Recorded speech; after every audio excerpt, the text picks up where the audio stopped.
How can a genie be liberated any more than she is liberated? She is what she is, you know? She's not the housewife. And she certainly did call the shots on that show.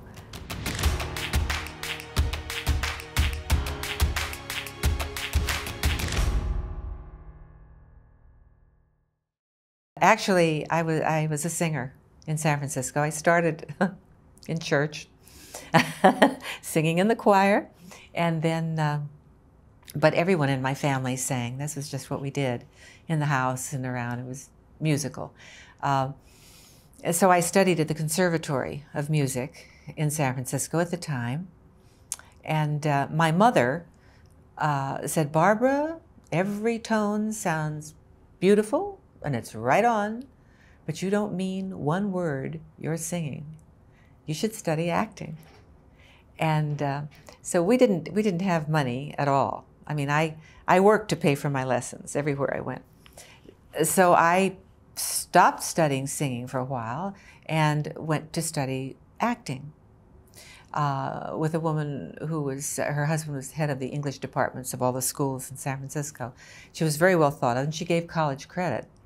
So I studied with her for about 6 weeks, and then she gave me a, I can't think of the word. Certificate? No, diploma? No, I wasn't finished. I wasn't finished yet. No, she let me come and study for nothing. Oh, scholarship. Scholarship, that's the word. Anyway, I studied with her for about 6 weeks, and then she offered me a scholarship. I was going to, at that time, I was going to City College in San Francisco, and she said, there's nothing you're studying there that's going to do you any good in the field that you want to go into. And so I studied with her then for 6 more months, and she had me come, I came into the office, and she said, "Barbara," she said, "either get out of the nest,"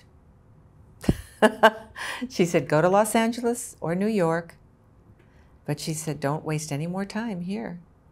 Just that was it, like that. So I came to Los Angeles because I'm chicken. I didn't want to go too far. I could come home every weekend, you know, being in Los Angeles.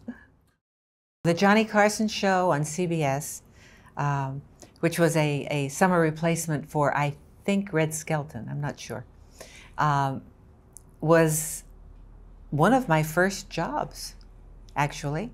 I had, well, my agent, I'll go right with that, called me. I lived at the Studio Club, and he called and said, "Barbara, they want a sexy blonde and one who can do comedy." So he gave me the address and everything. And of course, I'm from San Francisco, and I didn't know Los Angeles very well. I had just learned to drive. I drove over there, and he said, "Wear the sexiest dress you have." Well, I only had 2 or 3 dresses, so I wore the sheath that I had, but it was sleeveless, and it was a cold day. So I had my coat with me, and I got to CBS, and I had the coat on because I was freezing, walked into the studio, went in the elevator, went up to the production office, and I couldn't take my coat off. I just couldn't get it off. I was so embarrassed. Well, I felt like I was going, ta-da, you know. So I left the coat on for the whole interview, and came home. I got the phone call, and Wilt Melnick was my agent, and he said, "Barbara, what did you do?" I said, "Nothing." I said, "I went up there," and he said, "Walk me through it, what you did." And I did the whole thing, and he said, "Well, okay, should have taken your coat off right away." So the next week, I had another interview for the same show. And again, it was cold. And I parked the car in the CBS parking lot. The minute I got out of my car, I took my coat off and put it over my arm and walked in. And actually, I didn't get the job in the office. As I was walking out down the hall, there were some men around a water cooler, and they were making remarks. you know, about the blonde and the blue dress. And one of them detached himself and took my arm and walked down the hall with me. And I was very disappointed. I knew I didn't have the job. The director had told me so. And he said, what's your name? And I told him. And he said, did you get the job? And I said, no. And he said, like that.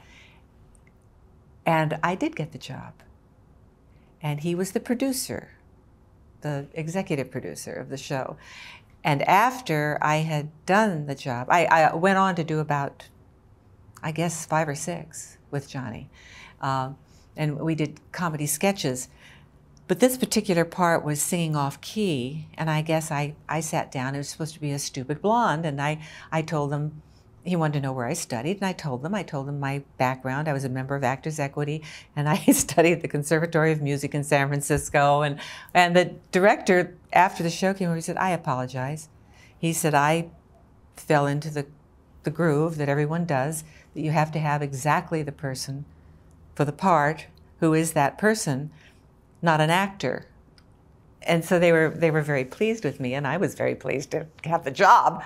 And I did 5 or 6 after that, yeah. No, Johnny wasn't famous at that time, but he didn't change a lot.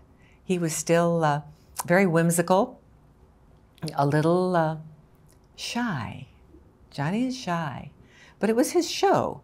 You know, his humor wasn't out there like other comics or even Red Skelton. You know, he wasn't that boisterous out there, but he was wonderful with comedy sketches, and that's what I did with him, were the sketches, and I could be silly and he could laugh at what I was doing, and you know, it worked very well. I had to share a dressing room with a young woman who was had worked a lot in Hollywood, and she was also playing a dumb blonde on the show. And when we were getting ready, she walked out, and I saw her walking out, and I said, oh, wait a minute, you forgot your panties. And she turned around, looked at me, and said, oh, honey, I never wear any. And she walked on. I was so shocked. And all during the show, I was looking at her to see what would happen if her dress popped open or something. Lucille Ball was one of the nicest stars, women stars, I ever worked with. She was very generous toward me, very supportive. Now, this didn't happen all at once. It was during the reading and then working. And she even went so far as to call me into her dressing room. Now, this was, I guess, the 3rd job I had in Hollywood, was Lucille Ball. And she said, do you like that dress? And I said, it's fine. It's fine. I like it, yes. You know, I wasn't going to not like anything. And she said, take it off. So I had no idea what that was about. I went in, took it off, put my jeans back on, and brought it out. She'd bring it to her. And she spent all the time we were rehearsing, she and her assistant, putting those grommets, those shiny grommets on my dress so that it would shine, so that it had a little oomph to it. I think that's remarkable. I don't know if I would do that. You know, I'd say somebody else do it, but I don't. She sat there and put those things on my dress. And then later, she asked me if I could sign a contract with her for comedy, and because she said that usually you don't find a good actress and a comedian in the same, you know. And I wanted to very much, but I did. I had tested at Fox, and while I was on that show, Fox Studios called, and so they picked up my option. I've often wondered what would have happened if I'd stayed with Lucy. I learned a lot from her, although I've learned a lot from everyone I've worked with. But Lucy, you just have to watch and you learn. And being there and seeing her in person and watching her, that was, it was just volumes. I learned volumes, yes. I know exactly what your question is. I'm sitting here wondering if I want to answer it. Answer whatever you want. No, I spent a lot of time on that set hiding. And probably if I had been a little more sophisticated, I could have handled it better. But all I knew how to do was to hide. And that's what I did. I just hid. I'd see him coming and I'd go hide. And then I'd come out when I had to work. Desi Arnaz was a very attractive man. And yes, very professional.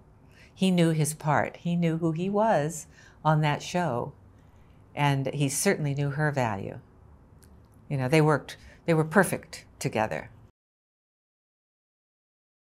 I enjoyed being on the Andy Griffith Show because it wasn't an obvious comedy. This was real life in a different world that a lot of people in America don't understand and can't relate to, but they love to watch it.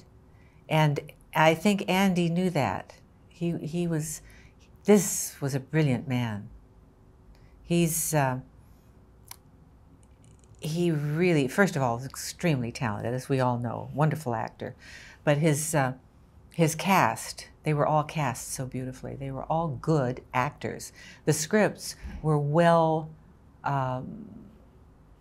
thought out, well written, well balanced scripts, so that when you went in, you felt comforted by the fact that you're surrounded by good actors and a good script.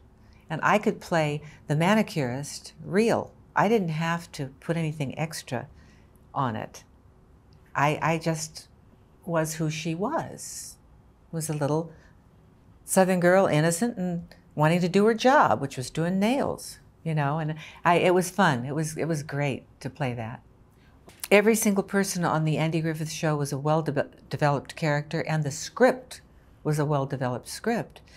And I guess that's what I meant. You didn't have to reach for the laughs. You just were what you were supposed to be on the show. And I appreciated that. I enjoyed it. Well, I guess an actor can sense what's working and what isn't working for them.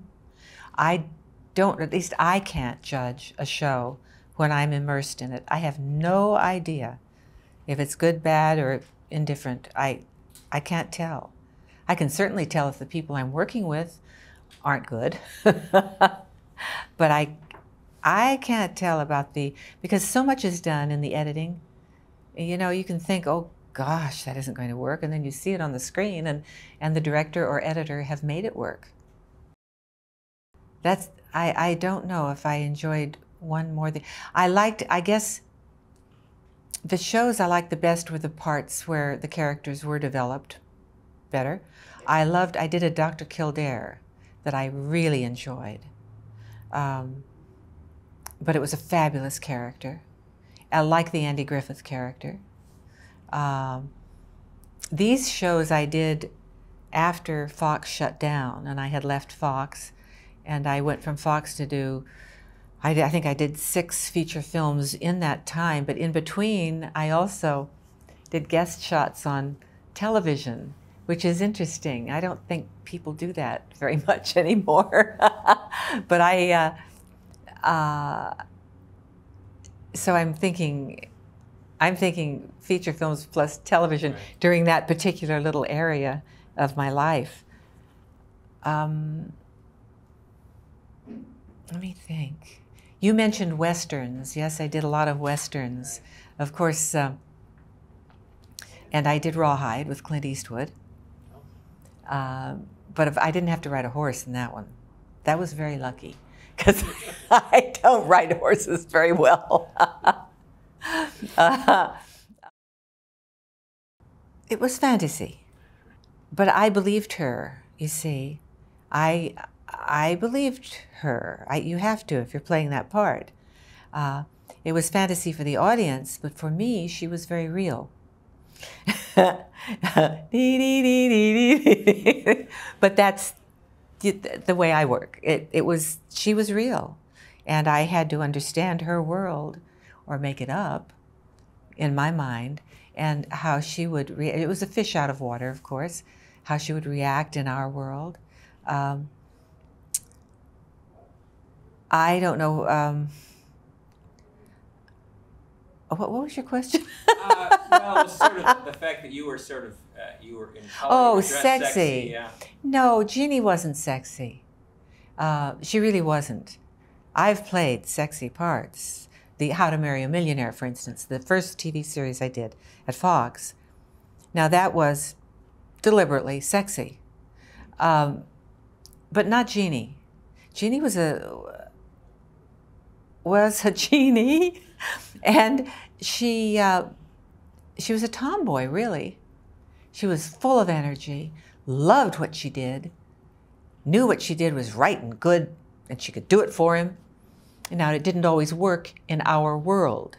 It wasn't because she was stupid. It was just because she was a fish out of water. And her best efforts in this world didn't work too well, you know. Well, the physical part of Jeannie, of course, was the fact that everyone would be finished with shooting at the end of 6 weeks, say. And then they'd keep me at the studio for a week after that, hanging around on wires and, and doing the boards, you know, trying to balance on a little board so that you look like you're floating in the air. That's physical, yeah. And you broke a tooth at one point, I think? Oh, yes, I did. That was when Gene Nelson was directing, and he was, of course, a gymnast and wonderful. I mean, he did wonderful things the first year of Jeannie. And I had to jump from a chair. I had my one foot on, it was a armchair, a stuffed armchair, one foot on either arm. And I was standing up there, and Larry was on the sofa.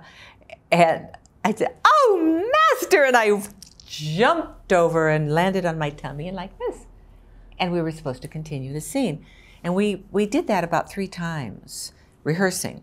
Well, no, we rehearsed, and then we shot a couple, and then the 4th time, it didn't work. I jumped, and I landed right on Larry's kneecap. Poor guy. It hurt him too, you know. But my tooth was chipped. Blood all over the place. Very dramatic. No, actually, I wasn't. I wasn't. I was just too darn busy. You can't keep track of other shows, and I guess you should. We were discussing this coming over here. That's the business part of the business, and I don't do that very well. I should have been more aware of what was going on, but I wasn't. I just did my job. How can a genie be liberated any more than she is liberated? She is what she is, you know? She's not the housewife. And she certainly did call the shots on that show. Getting married was not a good idea. No, no. She should never have married him. First of all, it was physically impossible. He was human. She was a genie. She was smoke. She came from the ether. You know, they could never marry. Never, never, never. But I guess it garnered a lot of points for one show to have the wedding. But it was at a great cost. I don't know if the storyline has to stay the same. I think you have to be true to what you have rules when you start any show, television, movie, whatever. There are rules that you have, a roadmap for that show, and you shouldn't deviate.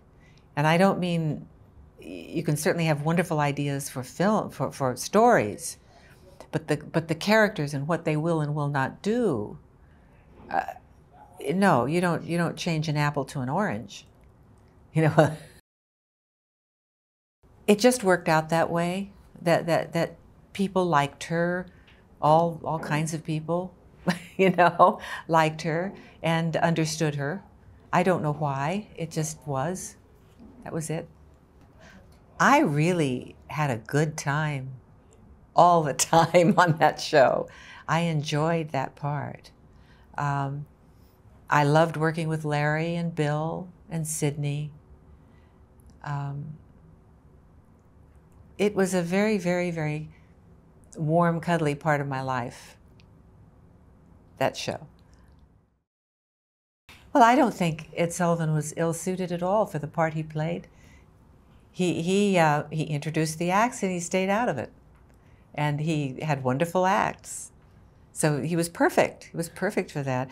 You asked me about variety television and what stuck in my mind, because I did do a lot of them. I did many, many. And they're all clicking through my mind now as we talk. But one particular, I did a series of musical shows for ABC. There were about 6 or 10 of them. And each week we would have a male star. And I did several musical numbers, always one with the male star, and songs. And one week we had Gene Kelly. Now, I can dance, but I move. You know, I move. I don't really dance. I've got rhythm, and I'm a singer, but never learned to tap. I have never studied ballet. I don't know those things. So there was a very long. Of course, he did his own thing on his own, but there was a long series of songs, a medley, where we were in different clothes and singing to each other and moving. And at the end of this, there was a very steep stairway going into nothingness, you know, with the sky and clouds in back. And Gene was at the bottom of those steps with this, you know, that pose he always does. And I would come down the steps in very high heels, 4-inch high heels, singing a song.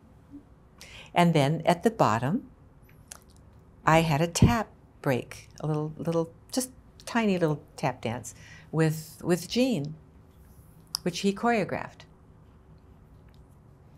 I worked on that and worked on that and worked on that. I'd go in the corner and do, you know, just to get it down. When it came time to shoot, got up to the top of the stairs. I was so nervous. My knees were wobbling. I walked down those stairs singing in my high heels, got to the bottom. Gene was there. We did the little da-da-da-da-da-da. I did it perfectly. He turned and looked at me and he said, "You did it right, didn't you?" I said, "Yes." He says, "I goofed." I said, "I know. I could tell. I could hear it." And he said, "But no one will ever believe you." And you know what? No one ever did. He would deny, deny, deny. It was funny. Oh, wow. Yeah. Gene Kelly. Yeah. I love doing them. I love doing the variety shows, yes. I especially liked working with Cher. She was just fun. We did a thing together. She's very cool, you know, very low key. There's no nerves or flustery stuff with her, and it was wonderful. What else? Oh, I love doing the Smothers Brothers show. Yes, I did that with Rob Reiner's father, Carl. Oh, we did lots of things. I guess the thing I'm remembering specifically was, again, the 4-inch heels. It's probably why my knees are so whacked out now. And we did a choreographed number with tires, and I jumped in and out of the tires with these heels. It was, I think it was Hey Big Spender. That was it, yeah. It was funny. But I also did comedy sketches with the Smothers Brothers and with Carl. Yeah, one of them, I think I was Betsy Ross. I was Betsy Ross. I've forgotten Carl was one of our founding fathers. Of course, the boys were too. It was fun. That was a good time. Oh, Carol Burnett. She was just great to work with. Just great. And so very real, so that it brought out what you are, you know. Well, tell us what that means when you say she's real. Help us understand that. Well, some variety actors in particular are so used to being bigger than life, they just can't bring it down. They can't be honest in their projections or in their songs, their jokes. And Carol's just right there.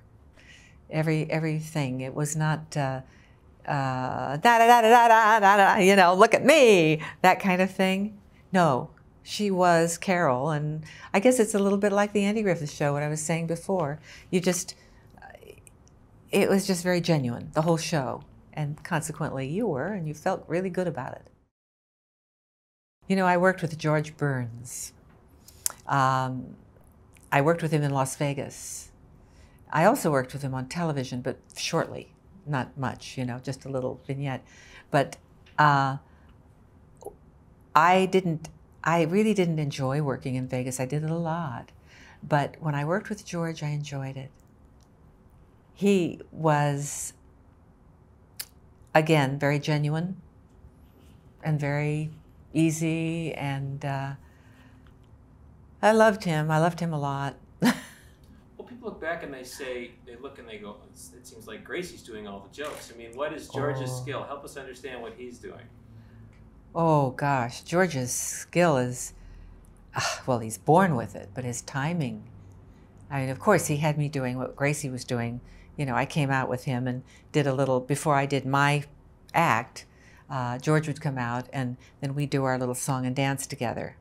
That was my introduction, and then he'd leave, and then he'd come back and do his, and then I'd come back and close the show with him. His timing, his empathy with the audience. Some actors have it. Carol Burnett has it. George Burns. It's just something I think they're born with. Oh, I loved it. I didn't play it like Gracie, you know. I did the same lines, but but no, you just say the lines straight. It carries itself.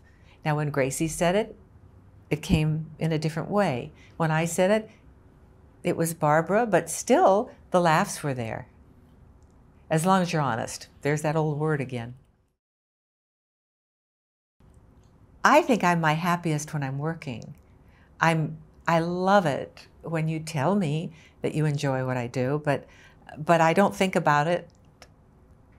I honestly don't think about it until someone says something.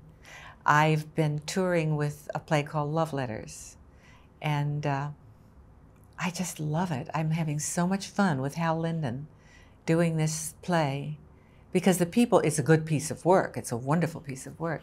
But I was thinking the other day, I'm just my happiest when I'm working. And I really haven't thought about the other part of it until you mention it, until you mention that you like it. And I'm really pleased.